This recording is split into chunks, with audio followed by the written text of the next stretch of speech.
Hello, everybody, and welcome back to the Doomer Optimism podcast. I am here with Kate Parsons and Adam Mayfield. We're going to be talking art today, which I'm excited about. I've been mentioning on Twitter that I in some ways, I feel like we might have come to the end of an arc. Maybe not the end, but you can only talk so much about like why it's great to keep chickens. But at some point it does feel like more generative to explore different ways to express, I guess the feelings of the kind of self-sufficiency and the various seeking of meaning that we're trying to do in this podcast. And so it'll be really fun to talk to these two today because they are creative types. And we do have a few creative types in our midst. We had Wally Chamberlain write a poem called All the Ways You Can Stay, which was supposed to be an antidote to All the Places You'll Go, Dr. Seuss. So we do have some art going around in Doomer Optimism, but I want to talk art today. A little bit of background. Kate took one of my homesteading classes and then taught in my home economics class.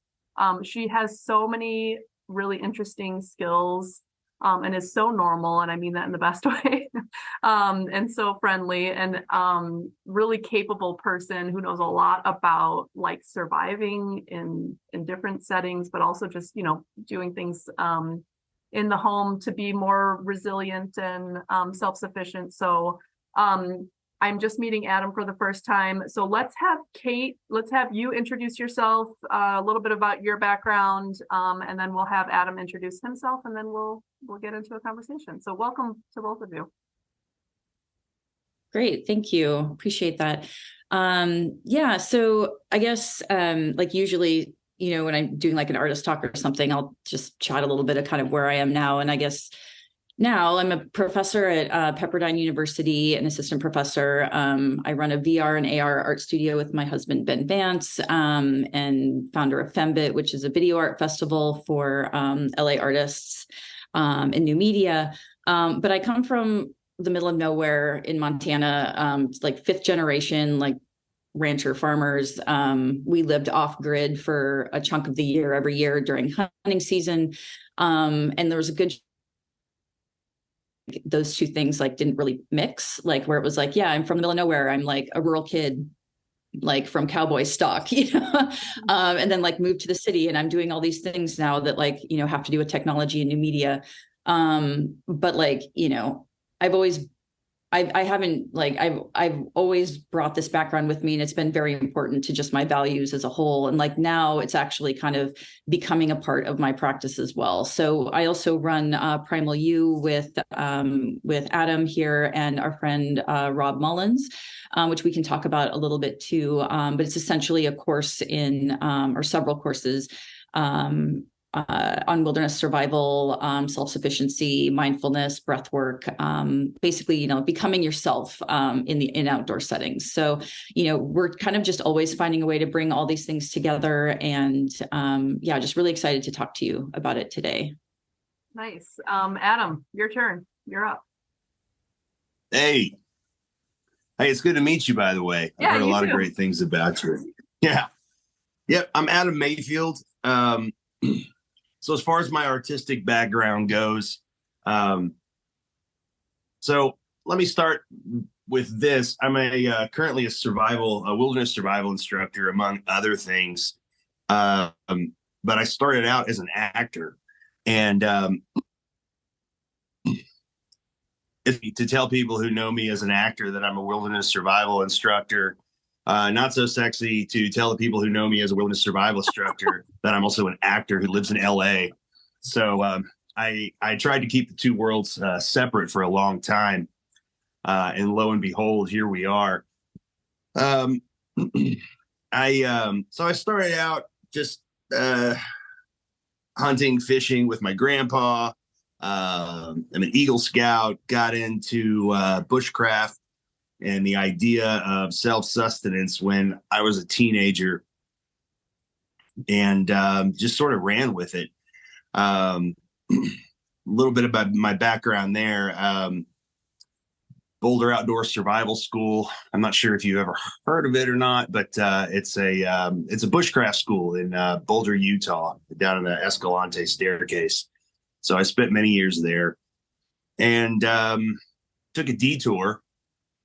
At first, theater in Chicago, and then booking jobs from there, booking jobs in film and television in LA, in New York.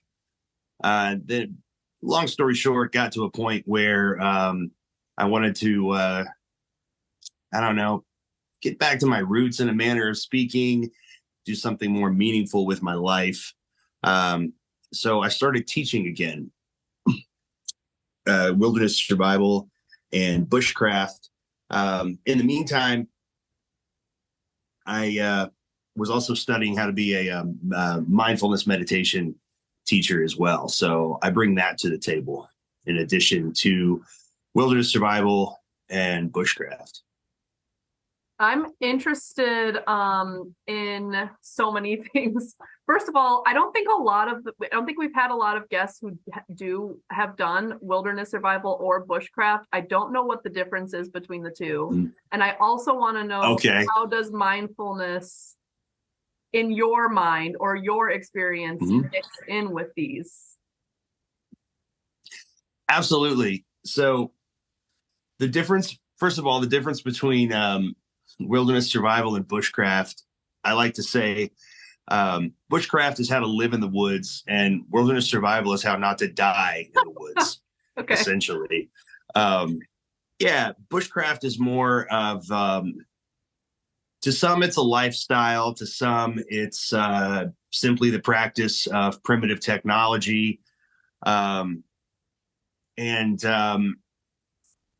how I started out, primarily in bushcraft. So this idea of living off the land in more of a hunter-gatherer sense, as opposed to sustainable agriculture. Right. Using primitive technology, using the tools that one would not only dwell with, but hunt and trap and forage with. The idea is basically everything that you use is directly from the land.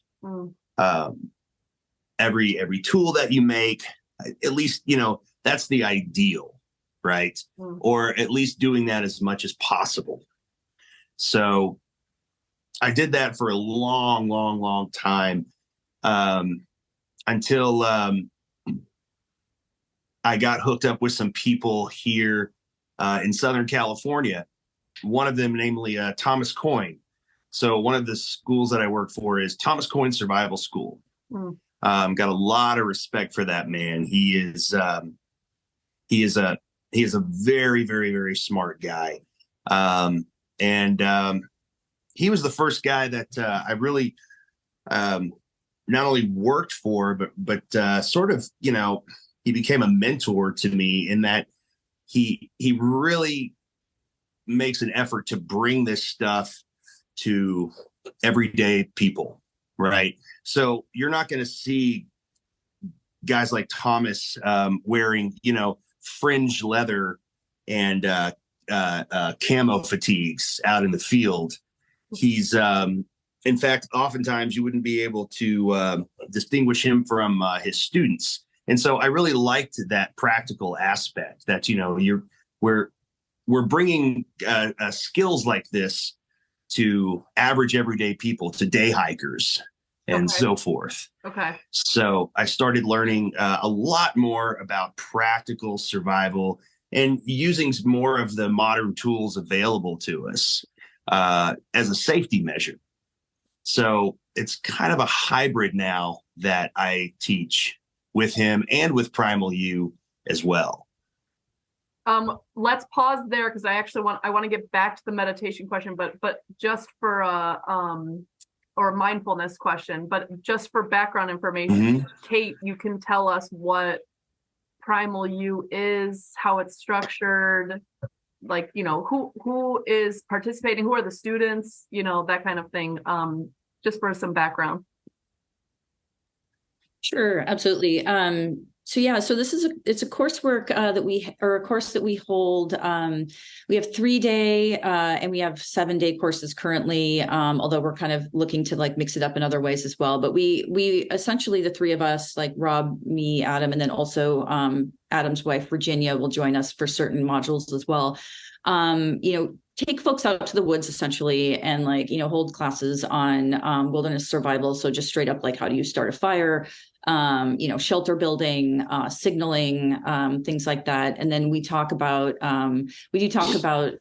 things like self-sufficiency, like food preparation, like kind of that home economics bent, and a little bit about permaculture and like longer standing systems. And then Rob has a really interesting module that he covers about sort of leadership and kind of like ways of being like within group settings as well. So there's a leadership component to some of what we do as well. And it's, as far as the students go, it's a really a mix. Like we've had, we get bros, we get like young women, we get it's like it's all manners of people who just like are like want to spend more time outdoors. Maybe they're already comfortable, maybe they don't have any prior experience, and it's kind of fun to remove yourself either from the city or whatever situation you're in, and learn these things, like in basically like buy a creek bed, or like it just buy a mountaintop, and things like that. So we like to kind of like remove people from their everyday and go over these things. But yeah, it came about, I guess about at this point, I think it was 2021, I guess, where I took a course from Thomas Coyne because I was really interested in running some summer programs like that on my family's land in Montana. And I was like, well, I grew up in the middle of nowhere. Like I'm very, very used to going without, but I know there's I wasn't in Girl Scouts, I wasn't in 4-H, and so I know there's probably my skills are probably lacking in some ways. So I took a Thomas Coyne survival class where I met Rob and Adam, and was like, oh my gosh, these guys are awesome. This would be great. Like I could totally see how this could come together. And then I just approached them after the class was over and was like, hey, would you be interested in doing something in Montana? And we just put the coursework together kind of really, I guess over about, a few month period. We really put together different components of like what we felt were our strengths, and really kind of got a curriculum put together based off of that. And now we've been doing it since, I guess for a couple of years now. We go up to Big Bear or the Angeles Oaks area in like near LA. So there's one that's very close. And then we have the class up in Montana, in central Montana. But like we're looking to expand to Maine, to Mexico, because that's where Adam's wife is from, and then Ohio as well, because that's where Rob's living currently. Oh, cool! Wow, that's so fun.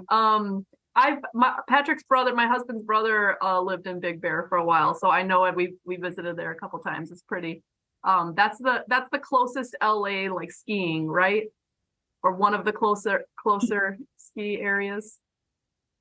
Yeah, for sure. And, I hadn't really, this is just an aside, but this might, I think, become more common than I thought, where it's like being in Los Angeles, like we're in LA, we're like just right next to Hollywood. Like we're in it, and like, to me, it's like, okay, well, this is life here. And then like my life in Montana is very different. Like, I split my time, like that's where the outdoors things happen. And it's only been within the last, like really like year and a half that I've even gone up to Big Bear and been like, oh, actually, this sounds really stupid, but it's like, oh, nature's right here. Yeah. And like, it's like, it kind of blows your mind in a way that it's really as close as it is. Yeah. And yeah, Big Bear is amazing. Like it's incredible. Okay. And then Adam, maybe you could tell us a little bit too, now about the mindfulness component. I'm super curious. And then I want to hear, maybe before we get into the arts part of the conversation, like, I don't know, just the state of like, who are there old school survivalists? Are there old school, like crusty bushcraft guys? Like, does it seem like there's a growing interest? And then it would be cool, maybe if you want to talk about the mindfulness, to start, what is it like? Walk me through what you see the students doing. Like, they show up, what are they expecting? What is the process like once they get out there? How are you, like, facilitating that? And I'm sure that has a lot to do with what you're thinking with the mindfulness. And I guess, Adam, for your own background and for the background of the listeners, we host student groups here in Uruguay. So I'm kind of on the same page with you guys, where a lot of them, the students, they come from American universities. Usually they're told that they're going to be learning about, like, sustainable lifestyles or sustainable livelihoods. And then we don't really tell them that much in advance. And then they get here, and a lot of times they're like building mud houses, or they're like planting trees, or pulling weeds, or like, I don't know, we were laying some drip tape one day, and like, they don't even know how to wrap their heads around what they're even doing. And then each evening I'm like talking to them, like, this is what sustainability looks like. It requires humans to be with their hands in the dirt and really manipulating nature in a way that requires stewardship and blah blah blah. So I'm like on the same page with you guys, that this, taking people's hands and walking them through, getting them to where you want them to go. So I'm curious. I'd be curious to hear, Adam, your take on that process once people get out there, and what you're stewarding basically with them. Sure. So, couple of components there, as far as I'm concerned. So I had a massive drug and drinking problem in my youth. Let's just put that out there now, and because it's a huge part of why mindfulness meditation is a part of my own life. It has been for a long time, and why I feel like it's important as a component of what we're trying to do with Primal U. So I was and still am, entrenched in the 12-step model of recovery. But over time, long story short, I just felt myself wanting to expand out of that model, basically, just for my own recovery. And that's when I started really getting into mindfulness meditation. I found a place in LA, incidentally. It's called, or rather it was, it's no longer around, Against the Stream Meditation Society, otherwise known as Dharma Punks. And one of the reasons why I started going there in particular, it was because it was within walking distance of where I lived on the east side of Los Angeles. And they actually catered to people in recovery, people trying to get sober. So there was already sort of a recovery model. In fact, what came out of that place before it disbanded was and this component is still around, refuge recovery, which is sort of a mindfulness Buddhist response to the 12 steps. Okay. Cool. And yeah, it is. It's really, really, really cool. So I started to incorporate mindfulness meditation, particularly Vipassana meditation, and where that intersects with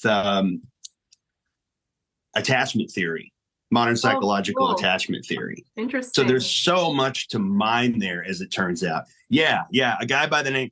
I'm gonna be throwing names out here. Just go for it. Go for it. They can go. People can go Google it. Yeah. No, I like to give credit where credit is due, from the people that taught me. In particular, a man by the name of George Hawes, like the avocado, from his organization. He used to teach with Against the Stream, and he now has his own organization called Meta Group, METTAGROUP, metagroup.org. And so he really, really inspired me. He was my teacher for many, many years. And so I try to not only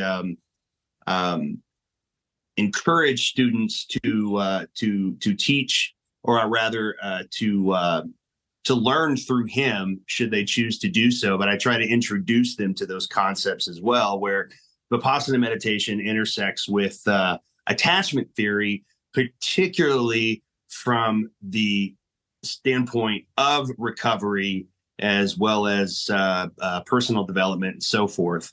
So that's that aspect of it, coupled with bushcraft, survival. Survival becomes more of a wilderness survival becomes more of like a safety protocol, right? It's like, look, if you're going to go out here and integrate yourself with the natural world from a mindfulness point of view, right? Mm-hmm. Just bringing all those components together for better emotional health, better mental health, enhanced spirituality. You know, we don't want to kill you while you're out here. So here are some other things that you can learn to keep yourself safe while trying to sort of practice this three-pronged model, if you will, of bushcraft, survival, mindfulness, meditation. Mm. My wife teaches breath work. My wife teaches holotropic breath work. And I introduce people to the Wim Hof method, both his breathing technique as well as cold exposure.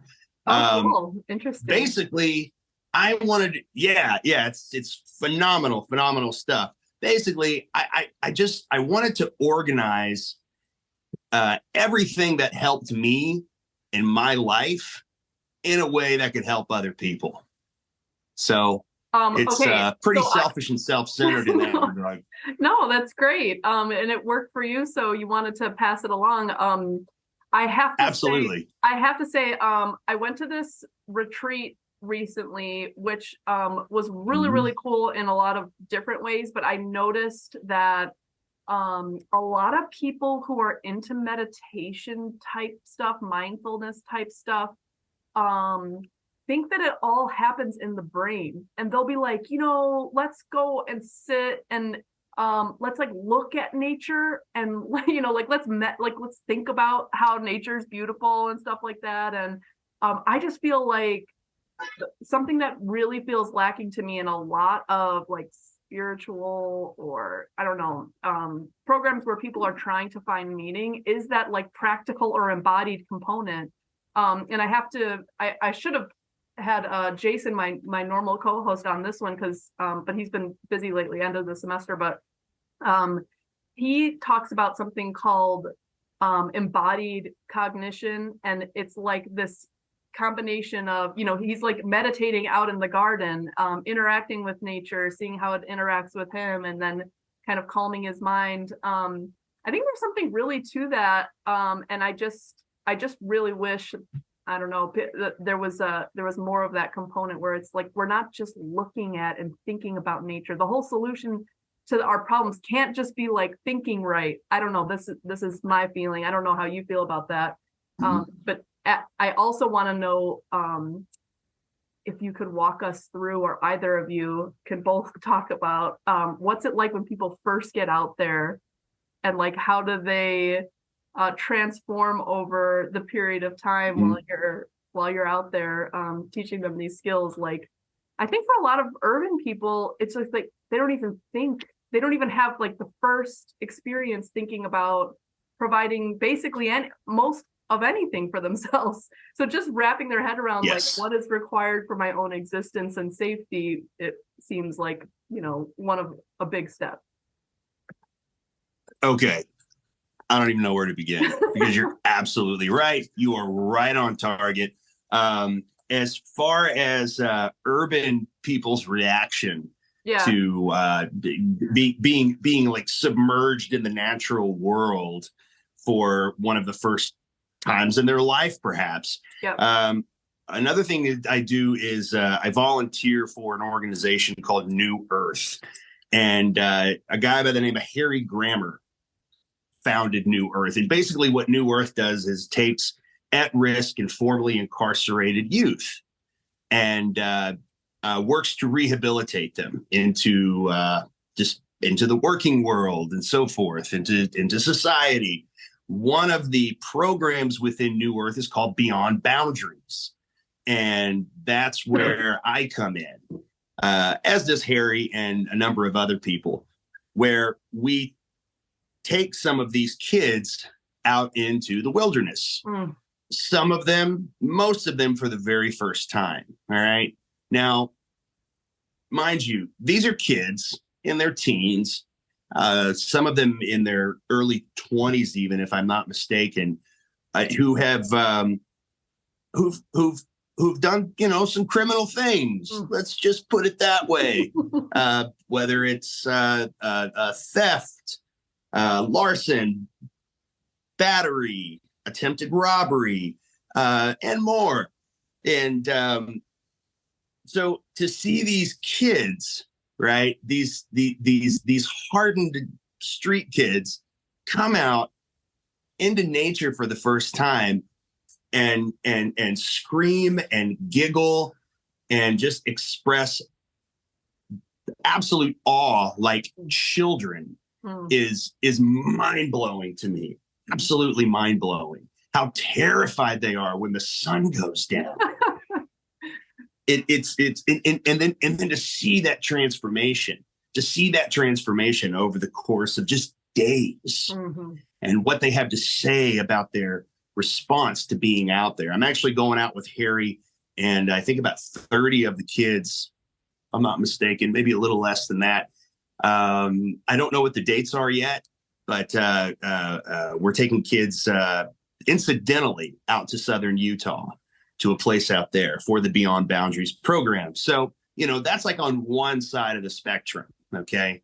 And then of course, you know, there's the private sector and your regular urbanite householders who come to us like myself and Kate and Rob, and they have their experience. A lot of these people may already have a lot of experience, whether it's in some form of outdoor recreational activity, but they don't necessarily have any experience or any knowledge of these other components. Right. These components that help me in life that I already mentioned, permaculture and sustainability, which is Kate's forte, which I'm absolutely fascinated by, and as well as Rob's component of leadership. So all these things together really sort of form a model, in addition to, of course, wilderness survival and bushcraft, sort of a model of how to become your best self on nature's terms, if that makes sense. Yeah. Because it is important. I feel like it's very, very important. Yes. We have to get out of this mindset that we're only going out there for ourselves. Right. Like you said before, if I'm not mistaken, right, that this idea of how it's all in the brain, and so forth, when we have a bigger fish to fry out there. But from my point of view, it starts with being a better person. Be a better person for not just for yourself, but also for the planet at large. Right. And maybe, just maybe, if people are learning these components of healing from trauma, and possibly drug and alcohol addiction, like myself, in a natural setting, right, while learning sustainability within nature and incorporating those two and associating those two things together, like nature equals healing, nature good, these other things bad, or what have you, right? They'll have more of an impetus to take it out in the world themselves and make the world a better place, particularly the planet. Does that make sense? Yeah, it does. I'm curious, Kate, your take on this too. I wonder if there's some component also of a lot of, I think, what ails us in some ways is the lack of interdependence, meaning we can kind of just think of ourselves as acting independently, and our choices really only impact ourselves in our own heads. And when you get out into this kind of raw environment, it's like, I mean, if you're not safe, we all have to deal with that. Like, if you're not being thoughtful and taking care of yourself and like contributing basically in the most basic primal level, we're kind of reliant on each other here. We all have to pull our weight. We all, your actions impact others. Mm. nature, like the choices you make. I don't know. Do you see that, Kate, happening? Yeah, and I think in the modules that I teach, I like to talk to a lot of the folks that are maybe coming from more urban areas about, like fruit and vegetable swaps, or, just like, contributing that way, like, kind of like taking a look at the fact that, especially where we are right now. And I know, part of this isn't necessarily a natural setting, but like, in Los Angeles, like there's fruit trees everywhere. There's like, I mean, like literally everywhere. And like they're in people's yards. People just let the fruit like rot, like they don't do anything with them a lot of the time. And like there's whole organizations dedicated to like mapping out where those fruit trees are. And then like, you can sign up to go and like, oh, well, I feel like I would like pomegranates today. There's a pomegranate tree over here. These people said it was cool. Like we'll come pick fruit there. And then there's like, there's different organizations, like there's Catholic charities that like also do like bags of fruit, like from people's trees that they donate to shelters. And there's actually a lot of that here if you know where to find it. And then I think some people just like, it doesn't occur to them, like, cause they're just so used to it being here. Right. So, we talk a lot about that and like how, like there, at least now, right now, the current state of things, like, there's a lot of plentiful, like, specifically like, produce that you can trade. There's organizations that support that. And yeah, my favorite part, this is very specific to and kind of home ec related. My favorite part of what I teach in the course is like we do a module on like quick pickles and specifically also like citrus, like preserving citrus. And it's really fun to do that and kind of like help people realize like just sort of capturing that yield and like not just using it as like, oh, okay, well my pantry's full now, but like these can also be traded, these can be gifts. Like I'm really also interested in that kind of like exchange too, and like that kind of like gift economy in a way. And that I think is really interesting for people. And like there's a certain set of the folks that like the clientele will get that like they're very used to that way of thinking, and then there's definitely a section that's not used to it. And I think it's kind of fun for them to like kind of step back and be like, wow, like look at what I just made, this is very cool, like, and sort of like have a little light go off that like this isn't just something that we're going to do like kind of a one-off thing. Like you can do this at any point. It makes you feel good to like make a thing and share it with others.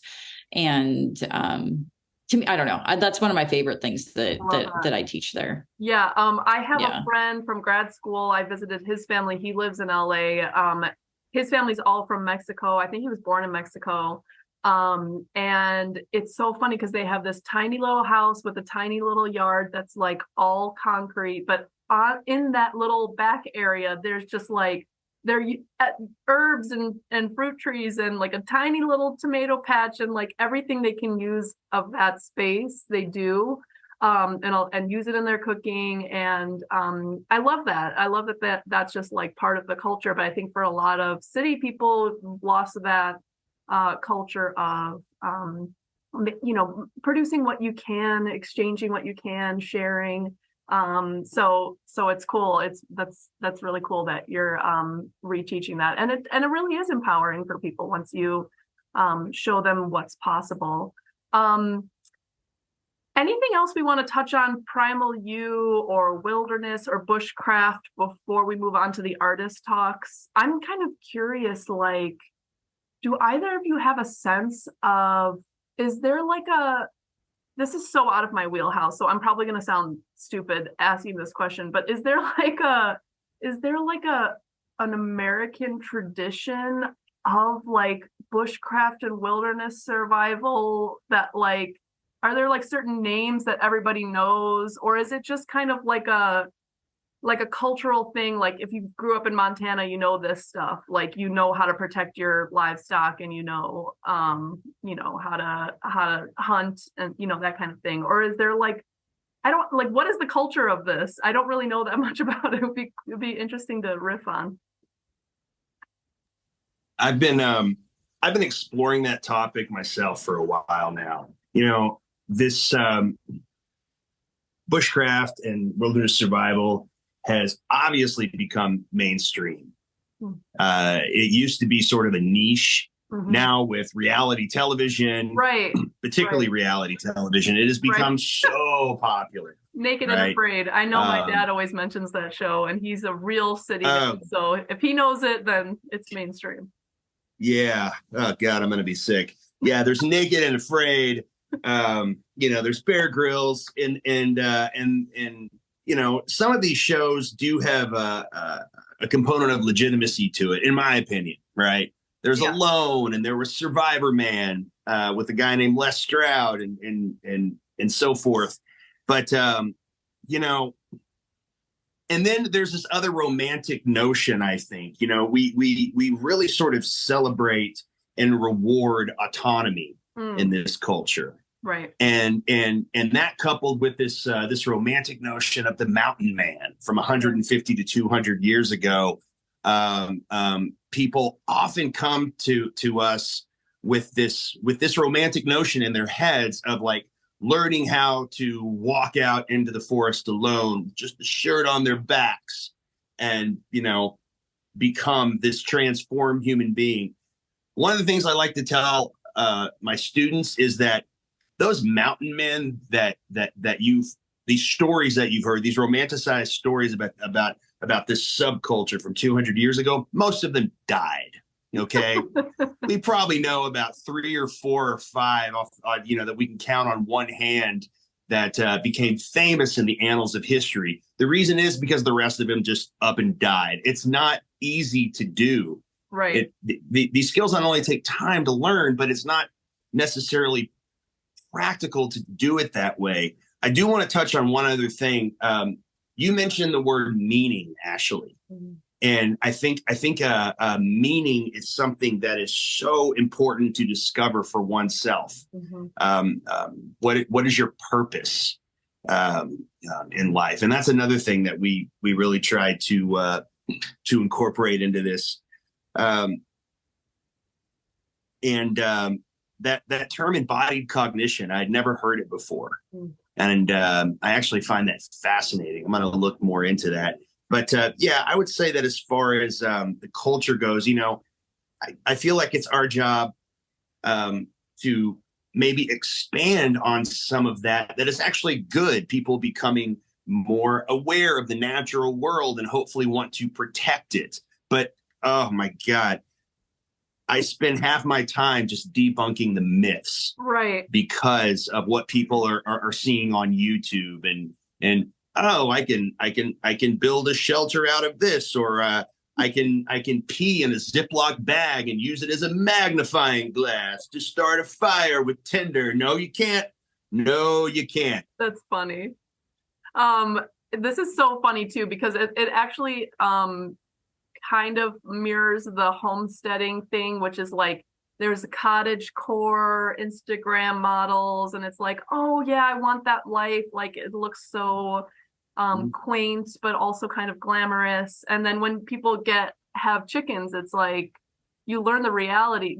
Just chickens or any kind of livestock or any kind of gardening. The reality is that you're going to be dirty a lot. You're going to be touching things that are gross to like the mind of a city person.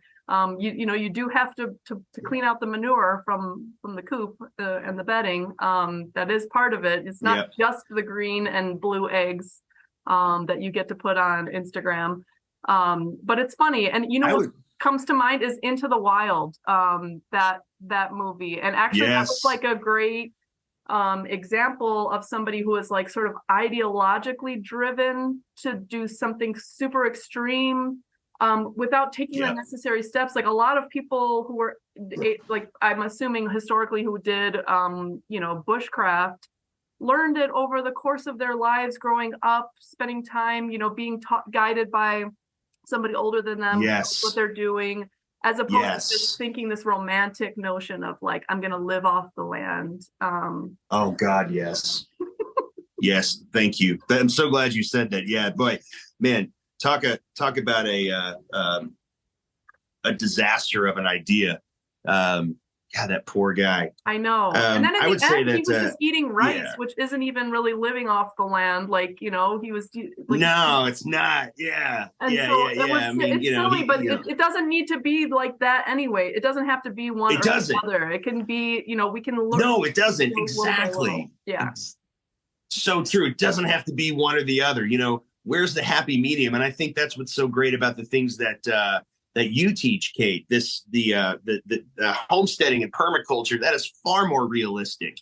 And also, you guys mentioned, you know, how do we incorporate this into the infrastructure that we've all helped create? Because we can't just all walk out into the woods with the shirt on our backs, right, and expect some kind of a spiritual transformation. You know, this idea of urban permaculture and even remote permaculture and homesteading is far more realistic than thinking that you can become a hunter-gatherer overnight. Right.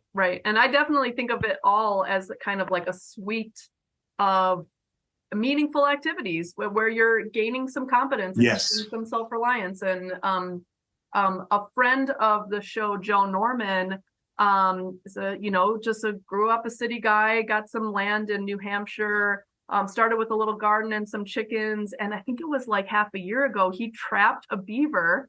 Beaver was like wreaking havoc near his house in New Hampshire, like making dams so that areas were flooding that were infrastructure for his house. And he trapped a beaver and like processed it and ate it. And it was like a big thing for him. And it was like, you know, it's not like, it's not like it's one thing or the other. It's a slow development of skills over time where you build your confidence and abilities.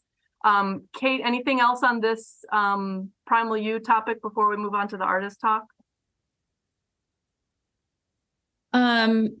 Yeah, I mean, I think it's just it's really fun for us to, you know, like I said, we get all manner of clients with all manner of backgrounds with what we do. And, you know, I kind of talked a little bit about what I really enjoy teaching. And one of the other folks I kind of like to point people to who, you know, this is like probably come up on the podcast before, but like the Ron Finley project. I don't know if anybody has ever brought that up, but like he's super, super interesting. He's someone he's actually a fashion designer who started gardening in like basically just just kind of random areas in like the Compton area, and like was just started his now, like, I think he's got a master class, you know, like he's really like kind of blown up, but he does these different sort of community outreach programs to like transform what they call food deserts, like into food sanctuaries. And he's a really interesting person, I think, to look at, just, you know, someone who's really doing it right, I think, in, you know, like in these urban settings, and just kind of finding ways to just think differently about it and like really have a meaningful practice. And I guess it's also a good segue because, like, again, he comes from design and the arts, and then he just was kind of looking around and was like, you know, what if we took this sort of like abandoned plot of land, you know, made a garden out of it. And he actually, just as an aside for anybody who doesn't know, like, you know, look up the Ron Finley project. He was gardening, like basically, finding these plots of land that like nobody was really doing anything with, and like planting, you know, vegetables essentially. And the city, you know, ticketed him, and like, you know, several times, like he had to deal with, like, the city was like, no, you can't do that. No, you can't do that. And, you know, it's just remarkable that like the infrastructure of the city in Los Angeles specifically was, you know, like not allowing someone to grow their own food. And like, he's just been pushing back on that for years. And like, now they found ways through that. And I just think that's really inspiring, really interesting, and kind of just another one of those sort of meaning making projects that you can sort of look to. And the type of folks that like, we're really, I don't know, the folks that are sort of into that sort of thing are the folks that we're hoping to, you know, I don't know, affiliate ourselves with and bring into Primal U as well. So, okay, on that point, we are meaning making machines. I'm sorry, Ashley. No, you go. No, you go. And then I'll segue. Go ahead. As humans, we're meaning making machines. It's what we do. So we may as well utilize it for our best benefit and the benefit of others. Yep. That's all. I'll get off my soapbox. No, this is a great segue because similarly to the meditation and mindfulness stuff, I think the arts world also has a tendency, or has had a tendency in the postmodern era, to focus on things that are just so untethered to practical realities for so many people, and somewhat elite and somewhat alienated, just from like even people's own bodies. In the case of a lot of the mindfulness stuff, like, not everybody, most people, to maintain a healthy, sound mind, can't just sit all day like meditating. A lot of what comes, what results in a really healthy mind is a praxis and an ability to do something, create something.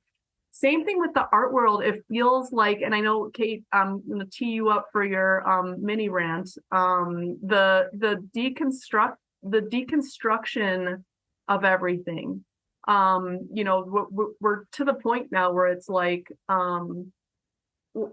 where does art and creativity have a role now in being like creative, literally in the sense of creating something and not just breaking down or critique of society, but instead as an act of showing something positive that we want to see more of in the world. I almost feel like we might be at this like post irony moment where people can kind of move beyond the postmodern framework where everything is a critique, and instead like sincerely like show love for things, or sincerely create, like this project you were talking about, sincerely create something in the world, interact with the world in a way that's like generative, but through the lens and the mind of art and creativity. So yeah, let's hear the art rant, Kate. No, you encapsulated that really well. Like, so yeah, I'm essentially sort of like, in the art world in part, it's not that I'm super famous or anything, but, I'm a practicing artist here in Los Angeles. Like, I have a foot in that world. And, I should preface this with like, I do think it's important work to like, critique systems and, interrogate our assumptions. And, all of this is very important work that needs to be done. Mm-hmm. But, it has, I would say that a lot of the work that I've seen and like been exposed to, and that like a lot of us kind of know as like capital A art world, does kind of live in that detached arena now. And like you said, like there's not, I think it's getting better. Like there's a lot more people I think who are starting to maybe like recognize that fact that like it is alienating, and it's we've been tearing things down and like for so long that, like, what if we decided to build things up? Mm-hmm. And, that's been happening. Like there have been works that have done both. And like that to me is the work that I think is probably one of the most interesting. So like, for example, like back in the early 80s, Agnes Deans did this. This is a really famous image that a lot of people have probably seen. She's this kind of, this conceptual, really well-known land artist, eco artist who had, I think, like 2 acres of Battery Park in Manhattan turned into a wheat field. Like she planted wheat in it. And so like when you see this photo, it's like her standing in the field in this field of wheat with like Manhattan right behind her. And like part of that was like a critique of like energy systems and like, our food systems, but like, it's also like a very creative, very specific, like, generative act. And, this was in the early 80s. And like, to me, like I see that photo and almost every single time I'm just like, oh yeah, that's what we should be getting at, like, that's it. And, like, she's amazing. So I highly recognize or highly recommend people, look her up if they're not familiar with her, but other artists who I think are kind of getting to that and have been for a while. The Harrison Studios were another like husband-wife team that did a lot of that sort of work where like they did full on like agricultural installations in museums, about like growing food, making food, like dealing with agriculture, and sort of brought it into that white cube system. And like, for a lot of people, maybe it didn't make sense, but they were trying to kind of point to that, like point to the fact, like it's a critique of like the way we grow, the like, big ag and like our food systems, but also like they're making something in the process. Like they're actually working with like little systems and, doing these really incredible, like very thoughtful artworks to kind of like bring a little bit of that into that art world setting. And there are another people that like or another group that I look at and I'm just like, yes, more of them, please. It's just so interesting. Yeah. But that's kind of something that like I just see a lot of. And I don't think I'm alone in saying that, like kind of just growing a little bit weary of things that are just a constant critique and deconstruction, I think, because again, like it is important work, but like where's the creation? Like where's the growth? Like where's the meaning making? Like that it's not that it's completely devoid of it, but like it's sometimes a little bit harder to ascertain, I think. So that's kind of what we're trying to do a little bit with these Primal U artist talks. It's a bit of a, again, like coming from the art world, also coming from this background in like, agriculture and sustainability and, the wilderness survival stuff, just like looking for other artists sort of, again, kind of what Adam was saying, like it's a little self-serving because it's like, oh, what other artists are sort of like looking at the same things that I'm looking at or like interested in these same things.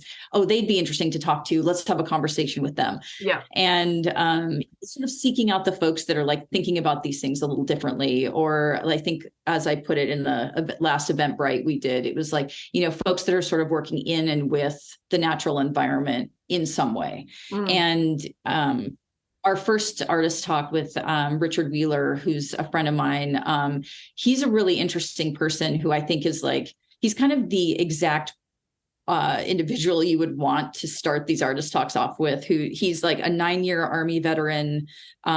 He is, he graduated from the same grad program I did at UCLA, the media arts program. So he's like really well versed in like media art, which for those of you who don't know, it's like it's an art world term. It's dealing with things like time-based media, like video, communication technologies, all sort, new media, essentially. Creative code. And then he also he spent all this time like in medical training. So he's like certified EMT, like, wilderness first responder. He was a fashion designer for a while. So you just don't get sometimes like this Venn diagram of where, he sort of is, it's like, Army veteran, wilderness survival, creative praxis, performance art, he volunteers a lot with like Team Rubicon. He just has this really interesting creative practice. He's also very kind of little like left brain, I guess you might say, with like how he thinks about these things. And he's like constantly trying to figure out how to like, keep his skills like up and fresh, like living in the city. How does he make sure like he always is like up, he kind of teared up for like any emergency or like anything he might need to do. So, the way he organizes his time to like, both keep his skills sharp and also just find his creative practice is really compelling. And so we brought him on to be like one of our first artists. And it was very fascinating to just spend, hour and a half with him, kind of walk through some of his creative processes. But there's like actually no shortage of folks who are doing work like this. And I think, one thing we sort of talked about earlier before we started recording is, there's a lot of folks who are kind of looking at this, this meaning making or like, generative practices, and also looking at deep time. And so like, they're thinking very poetically about time, about their practice. And like, they're really kind of getting to, in some ways, this sounds very grandiose, but it's like the heart of reality or something, like there's folks, like there's this artist, Katie Patterson, who's working with, she's working with forests, like forests are her medium. And it's like, mind blowing. Like, it's like, she's in it for the long haul. As a friend of mine said, she, I think she was doing, if I'm not mistaken, like there's a forest in Norway that was planted specifically for this project that she's working on, to like produce paper for this book. And like the artist is going to essentially like write in this book, created by the trees in this forest, and will keep writing it essentially until she dies. And like, it's just like this really interesting way to think about time and like our relationship to it, to the earth, to trees, to, like our bodies on this planet. And it's like, she's incredible. She's really incredible. So that's the sort of, those are, getting kind of at that and like thinking about the fact that like, like fundamentally when you're in the field, when you're dealing with sustainability, or when you're dealing with like survival and like even, sustainable practices, like in the field, like in an actual field, outside, like you have to be creative. You have to like be able to think on your feet and like just think differently sometimes to solve problems. And like, that's what artists are doing too. So there's that parallel. And then there's just this embodied cognition component that you're talking about as well, is like, how do we, just like really be and relate to our environment, and others in our, other people and ourselves. Like there's, one of my favorite things about permaculture, which I know has been talked about probably on the podcast too, but, like for a while it was like, about you build out in zones. And then like relatively recently, I know some people have mixed feelings on this, but like, there's the zone 1, which is like, your house and kind of right near your house. But there's this zone 0 that's kind of your interior life and yourself. And like, that's sort of an interesting one for me, because it's like, oh, well, that zone 0, like there was a little bit of an add-on in these later years to like this permaculture idea, but it's like where the interior work happens and like where your relationship to like, yourself and potentially like also other people happens. And like some of that, I think, is where the arts can get to as well. I love that. I love the idea of zone 0 being like this, this thing that's evolving in iterations with all the other zones around you, like as zone 1 and 2, they grow into their fullness, you're interacting with it. And zone 0 is also like changing, you have your little herb garden closest to your house, and then out from there you've got your perennial, you got your food forest, and those are all growing up, and zone 0 is also growing. I love that so much. Adam, any thoughts on this topic? Absolutely. That was one of the things that really sparked my interest with regards to permaculture. Kate really opened my eyes to this. I had never heard of zone 0 in permaculture before. And I guess you could say that would be the zone, if we were to discuss where I come into play with regards to that aspect of permaculture, it would be zone 0. Yeah. With mindfulness meditation and breath work and so forth. And this idea that permaculture is not only about sustainability in your physical world, but how do we become mentally, emotionally, and perhaps even spiritually sustainable as well. A couple other points I wanted to make. One is my parallel experience with the deconstruction is the sort of environmentalists, the more mainstream environmentalists, they're very, very heavily focused on the doom and the critique. And I've been basically my whole career so far, I'm not that old, but everything I've been working on so far has been to try to shift that lens a little bit. Like the critique is good. It's good that we know what problems exist.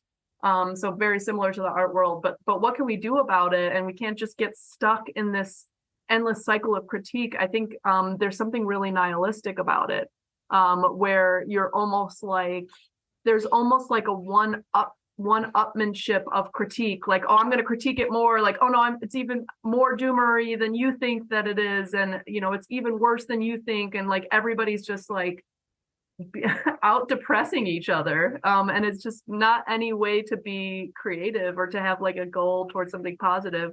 And then another thing, and I don't know what well, one other thing, and then I'll get to this point. I think that this is totally our coalition. It's like weird people, like you're describing. It's like people who are like, I grew up in, or I'm like an army medic and a fashion designer, and it's just all these weird people who are like not afraid to explore multiple parts of themselves and see in the ways in which those can fit together in generative ways where they can bring multiple parts of themselves to, like Adam started this conversation, actor and wilderness survival teacher. It's okay, like, these parts of ourselves can sort of coexist and inform different parts of what we're doing. And then the last part I'll just repeat back, which is something you guys are already saying.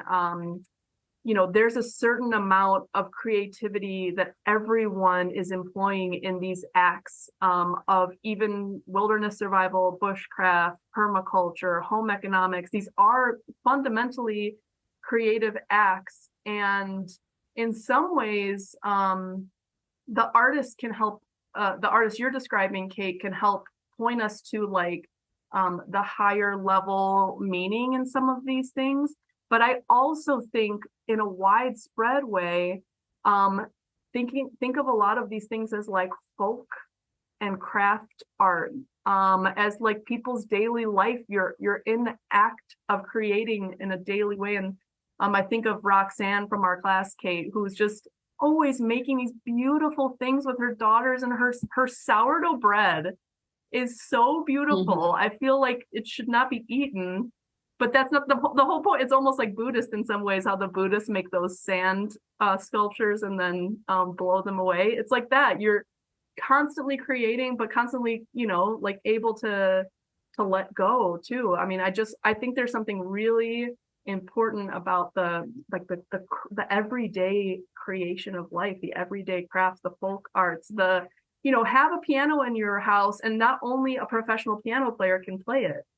Some people can sit down and the kids can play around with the keys and see what comes up with it. A friend of ours on Twitter was playing the song "In the Pines" that I know of as being covered by Nirvana is like an old folk song. And he was like, no, that's not a Nirvana song, it's an old folk song. I didn't know that. So then I listened to the old folk song with my daughters. And after we listened to it a few times, it's got this kind of folk song type rhythm that you can then put other lyrics into, kind of like blues. It's easy to like come up with other lyrics. And my kids made up a song about the chickens. It was like in the coop where the chickens go to poop.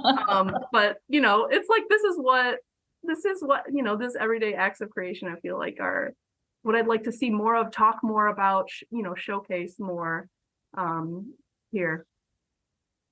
Yeah, for sure. And like, I think there's always a little bit of a tension there, like in the art world too. Like there's, again, there's a lot of art worlds. I'm kind of like referring to like, the white, what's referred to as like the white cube, like fancy gallery spaces, and like that whole thing. But there's always this idea of like what's craft and like what's art, and like a lot of artists who elevate this idea of craft and like make that art by like partially, not all, but like partially by putting it into this white cube gallery space, again, to like make you question assumptions about like who's making it, what are they making, how are they making it.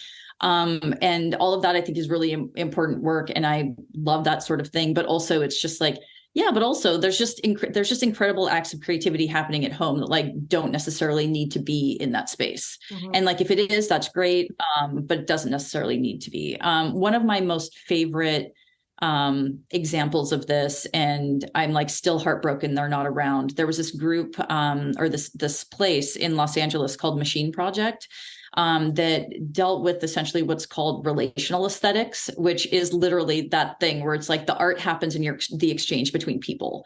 And so like they would do things like I still to this day, like I used to work there. I eventually became an intern there and started doing some video work for them. And I'm still like, I refer to them probably daily, because what they did was so great. Like it was still, they came out of Cal Arts, which is a really fancy like art school in Los Angeles. And like, they're dealing with something that was labeled by the art world relational aesthetics, but they were making things and like they were being very generative and also very generous, I think. So like, for example, and also having fun while doing it. So like, for example, they had an event called anaerobic or aerobic butter and anaerobic bread. And so people would show up, they were given like 2 mason jars full of cream, and then someone would lead them in aerobics and using the cream as weights. And so they'd be shaking it the whole time. And by the end of the aerobics class, which again, people are dressed in like 80s aerobics gear, have butter. And then like they had somebody out on the sidewalk cooking bread in like a little like cast iron skillet. And so everybody had bread and butter after this sort of like weird performative thing that happened. Like it's such a strange thing because like again, it's in the middle of LA, like East Side LA.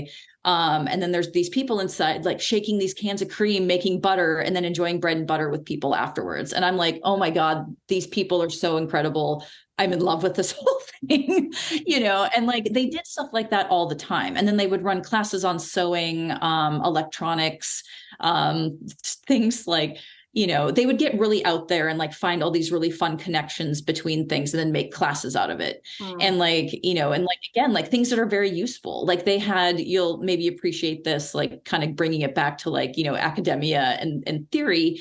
They had one of my favorite classes was knot tying and Lacan's theory of knots, or like knot theory. So like you would learn how to tie all these different knots, from this artist who like did that in his practice. And then once you kind of did the series of knots and like had this conversation with you and like with the other people in the class and this artist, you would transition to this other area of the room where this other artist who was more of like, an academic would talk to you about, Lacan, and, his theory of, like, the knot theory of personality and like all these things, and like just bringing those things together in like a really wacky, fun way where you're also actually doing something that's helpful. I just love, and like that's kind of where like I kind of find a lot of my interests coming together, and like where I feel like a lot of the Primal U artist talks also kind of live. I should also mention, so also kind of part of this is I'm starting an artist residency up in Montana that like, is sort of, is going to help support Primal U, is going to help support like, hopefully like as many artists as we can get up there. But like my goal for it, like we're building a permaculture, like food forest around the 10 acres that are there, which again, this is a very long process. It's going to take a while. But, the goal is that like, we can create a space for people to like, have programming like that. So like it's kind of a machine project in the mountains, and like, we can kind of think, provide that space for people, maybe away from, you don't necessarily have to do it away from the city, but we're trying to provide a space for people like, on the river, you can go fly fishing, you can like have time to like, explore these like relational aesthetics and just all these other kind of modes of making. That's cool. I love that. When will that residency be up and running? We are, I'm headed up to Montana in June. We're kind of having a work party. Well, we've got 2 Primal U classes in June. And then like on either side of that, my husband and I are going to be working on, and actually his father and his 2 brothers are coming out, or basically having a work party to build like little A-frames, little dry cabins. So, and finish cleaning up the land, which is a whole other story. But I'm hoping that like we'll have everything built and the land will be cleared off by August, which we'll probably do a trial run, have a couple friends come up and try it out in August, and then have it fully open next summer. Oh, nice. Okay, cool. If you are open to it, let me know, and I can send out the bat signal for people to come help if you want with the work day. I know there are some optimists around Montana. But yeah, absolutely. Yeah. Wonderful. I love this so much. I know that you plan to do more artist talks, and you might bring some of the artists on Do More Optimism. You're certainly welcome to host them and talk a little bit about the art and the kind of recreate the artist talks here, you're welcome to. Anything that we haven't yet touched on that we kind of glossed over that you feel like is burning? Maybe Adam could go first. Burning in you to get on the record before we wrap up the show today. I got nothing other than in response to, that's a tough act to follow. In response to what the conversation you and Kate were having, it reminded me of the definition, at least from one definition of a relationship. From an acting point of view, a relationship is the space between two people. And that is something that has always stuck with me. And also this idea of, creating and creation, going beyond our conventional idea of what art is really fascinating to me, as well as the idea that, it doesn't necessarily have to be meditation and therapy and other forms of healing from complex PTSD and so forth. Just the sheer act of creating something, of making something, can be so very healing, I found as well. Some days I will just, particularly if I'm in a bad mood, I will just rack my brain of, okay, well, what's the right meditation, or what passage from what book, or should I go to a meeting? The truth of the matter is, if I just get out and do something, I'm fine. Yeah. I love that. That's all I got. I love that. Kate, last thoughts as we wrap up? Yeah, I just want to mention a few other people that folks might enjoy looking at, and just like someone else who I'm really interested in potentially bringing, onto one of the podcasts. I guess, I'll start off with first, if this is sort of unfamiliar territory for folks, just thinking about what the heck is the White Cube Gallery space? You don't even really need to know, honestly. If this doesn't interest you, don't worry about it. But, there's folks out there whose work I think is really important to look at for just thinking about how, sort of getting at that truth of what is it to be a person in the environment and in the world. And that's people like Mary Oliver, I think, is a really good place to start. She's a poet, just incredible, Upstream, is an incredible book to start with. Another one that I've come to recently is this thing called Field Guide to the Haunted Forest that I'd recommend for people. And again, it's a book of poetry. The guy goes on Twitter, I think he goes by Crypto Naturalist, which is has nothing to do with crypto, cryptocurrency. But he's great. It's Jared Anderson. And so I just recommend people maybe kind of start there. The other place to kind of look to, that might be a little bit kind of easier to wrap your mind around. There's a group called Bridge Projects. You can bridgeprojects.com. You can check it out.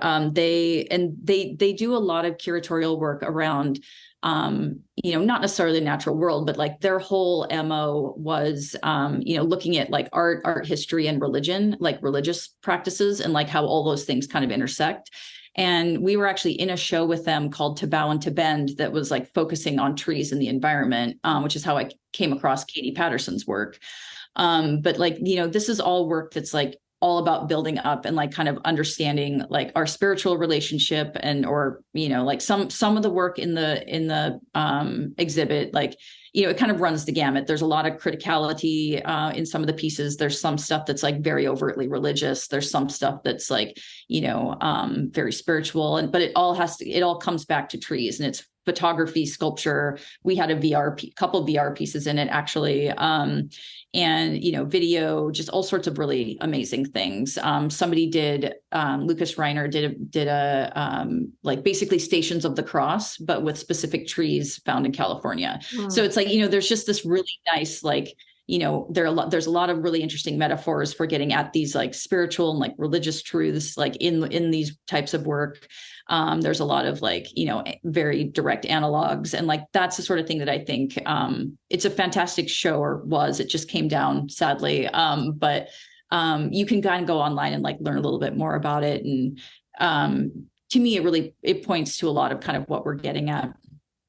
And then like one of the artists that I was wanting to bring on, so maybe this is like a, like coming soon type of thing, is Maru Garcia, who I think actually Ashley, you'd find really interesting. She's a plant chemist and an artist, and she's working with like remediating soil, and like that's her art practice. And she's working very specifically with a couple places in Los Angeles, like very near where I used to live, actually, where there's been like a ton of soil contamination.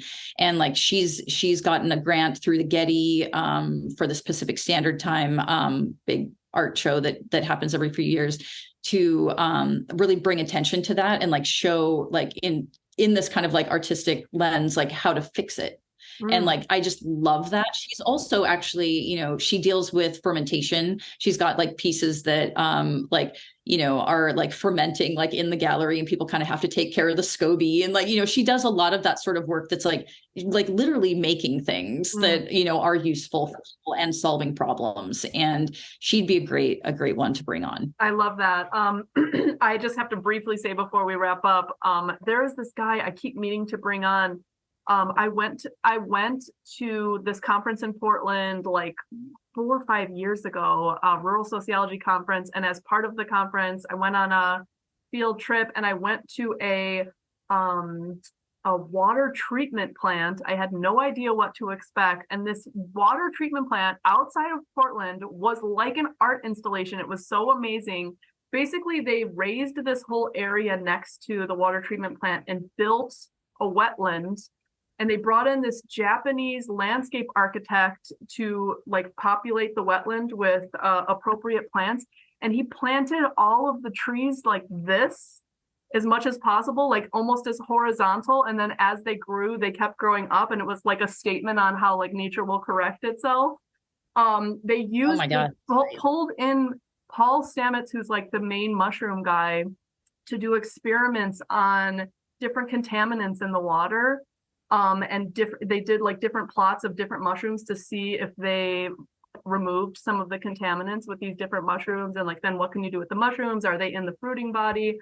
The coolest place, and the wetland is a water treatment, basically a water treatment wetland is now like one of the top Audubon Society birding sites in the state of Oregon.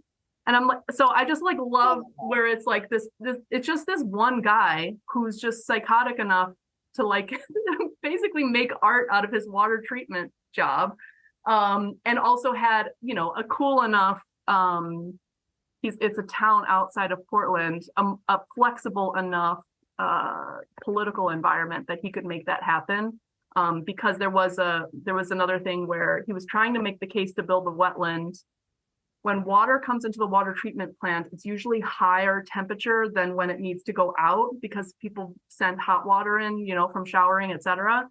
And the typical way of dealing with that is to build a refrigeration system. And he was trying to make the case, if we build these like wetland and these like riparian areas from between the water treatment center and the where it releases back into the river through parkways and public land, he made the bet that it would lower the temperature enough. But it was an experiment, but it was like 5. Oh. Yeah, I know. I know. I just went away and came back, but I think it'll still record. Anyways, long story short, it was like $5 million to do the wetland and $10 million plus another $5 million ongoing to do the refrigeration system. So they took the risk, and it paid off, and it was like so cool. Okay, so anyways, lots of really cool people exist in the world. I'm so excited about this series, and this was so lovely. Thank you so much, both of you, for coming on. So great to meet you, Adam. You're officially likewise. Thanks for having us. The Doomer Optimism universe now. So welcome. That's great. I guess Proud to be here. Yeah, the last plug we should probably mention is that like we do have classes coming up in Montana, Yes. June 16th, 17th, and 18th, and June 23rd, 24th, and 25th. And you can find out more at primal-u.live.